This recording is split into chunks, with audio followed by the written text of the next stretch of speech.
Well, an upstate man has spent 15 years constructing a meticulous 4-foot model of the H.M.S. Victory. It was one of the largest warships of its time when it was commissioned by the British Navy during the American Revolution.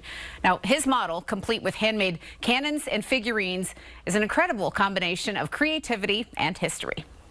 It took almost 16 years. Someone asked me one time what the ship was worth, and I said, well, if you factor in the number of hours, the materials are probably 7,000 to 8,000.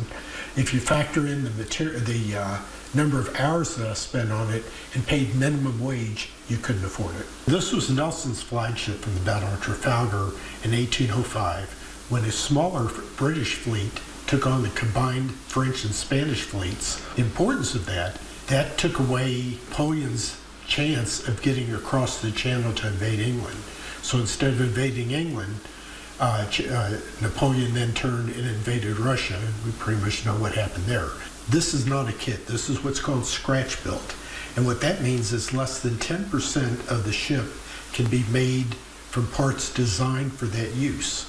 So the whole thing is designed from schematics, from the keel, which is the base piece at the bottom, and the ribs or the frames, and then the outer planking, and then all through the rest of the ship. All of it has to be made either handmade or again reused from some different purpose. The sails, for example, I spent literally months trying to find the right fabric for the thickness and coloring and weight of the sails without luck. And one day I just happened to be going down the hallway and looked in the spare bedroom with pillowcases that were like 30 years old. And I realized that was the perfect weight for what I needed for the sails. So these sails are actually made from pillowcases. I've actually been on board. I went to Portsmouth, England, and spent about 3 hours walking the ship and taking some 600 photographs. When I went on board the ship, the British Royal Marine was one of the ones guarding the ship, and I'd worked with the 43rd Commando of the British Royal Marines, so I had a relationship with him. Told him what I was doing. So he takes me into the captain's quarters, which is this area at the very back of the ship, at the upper level, which is normally off limits to the public, and took me in so I could take photographs. Then to my surprise, he comes in and hands me a hard hat, takes me down into the dry dock, and I was able to take photographs from underneath the hull, which helped not only in the design and planning, but it was a once in a lifetime experience.